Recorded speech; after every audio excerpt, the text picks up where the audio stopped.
بسم الرحمن الرحیم الحمد للہ رب العالمین والصلاة والسلام علی سید المرسلین اما بعد قال اللہ تبارک و تعالی فی کتابہ المجید اعوذ باللہ من الشیطان الرجیم بسم اللہ الرحمن الرحیم فصل لربک وانحر۔ محترم ناظرین کرام، آج کے اس پروگرام میں ہم قربانی کی فضیلت و اہمیت اور اس کی حقیقت اور عید قرباں کے تعلق سے کچھ باتیں سنیں گے انشاءاللہ۔ قربانی کے تعلق سے حضرت زید بن ارقم کی روایت ہے کہ صحابہ کرام نے اللہ کے رسول صلی اللہ علیہ وسلم سے دریافت کیا کہ یا رسول اللہ، یہ قربانی کیا ہے؟ تو اللہ کے نبی صلی اللہ علیہ وسلم نے بتایا کہ یہ تمہارے جد امجد حضرت ابراہیم علیہ السلام کی سنت ہے۔ پھر صحابہ کرام نے دریافت کیا کہ ما لنا فیہا یا رسول اللہ، کہ اے اللہ کے رسول اس میں ہمیں کیا ملے گا؟ تو اللہ کے رسول صلی اللہ علیہ وسلم نے بتایا کہ بکل شعرۃ حسنۃ، کہ ہر بال کے بدلے ایک نیکی ملے گی، یعنی جو شخص اللہ کے نام پر عید الاضحیٰ کے موقع سے جانور قربان کرے گا تو اسے بے شمار نیکیاں ملے گی۔ اللہ کے نبی صلی اللہ علیہ وسلم نے مدینہ منورہ میں 10 سال قیام فرمایا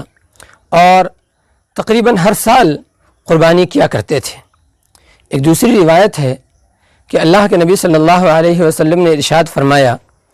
کہ ذی الحجہ کی 10ویں تاریخ یعنی عید قربہ کے دن، عید الاضحیٰ کے دن، اللہ تبارک و تعالیٰ کو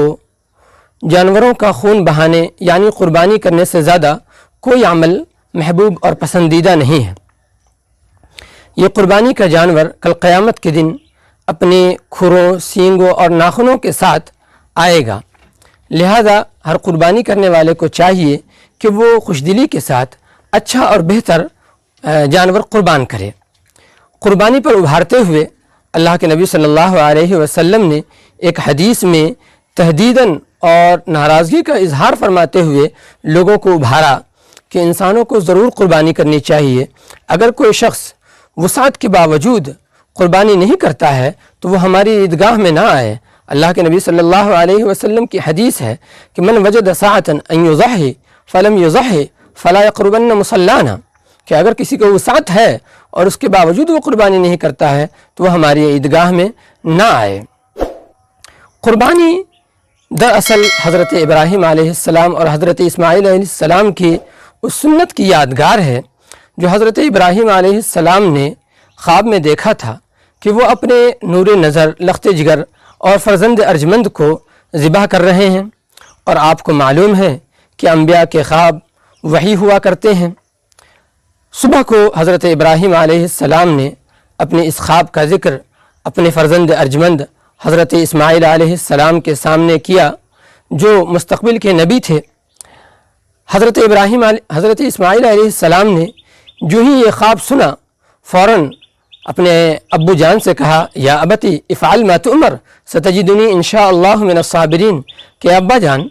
آپ کو جو حکم دیا گیا ہے آپ اسے کر گزریے، انشاءاللہ آپ مجھے ثابت قدم پائیں گے۔ باپ اپنے بیٹے اسماعیل کو لے کر منی قربان گاہ کی طرف جاتا ہے اور اسماعیل کو ذبح کرنے کے لیے لٹا دیتا ہے، گلے پر چھری رکھ دیتا ہے۔ اتنے میں آسمان سے ندا آتی ہے، یا ابراہیم قد صدقت الرؤیا انا کذلک نجزی المحسنین وفدیناہ بذبح عظیم، کہ اے ابراہیم تم نے خواب کو سچ کر دکھایا، ہم تمہارے بیٹے کی جان نہیں چاہتے ہیں، ہم اسے ذبح کرنا نہیں چاہتے ہیں، بلکہ ہمیں تو تمہارا امتحان مقصود تھا، ہم تو تمہارے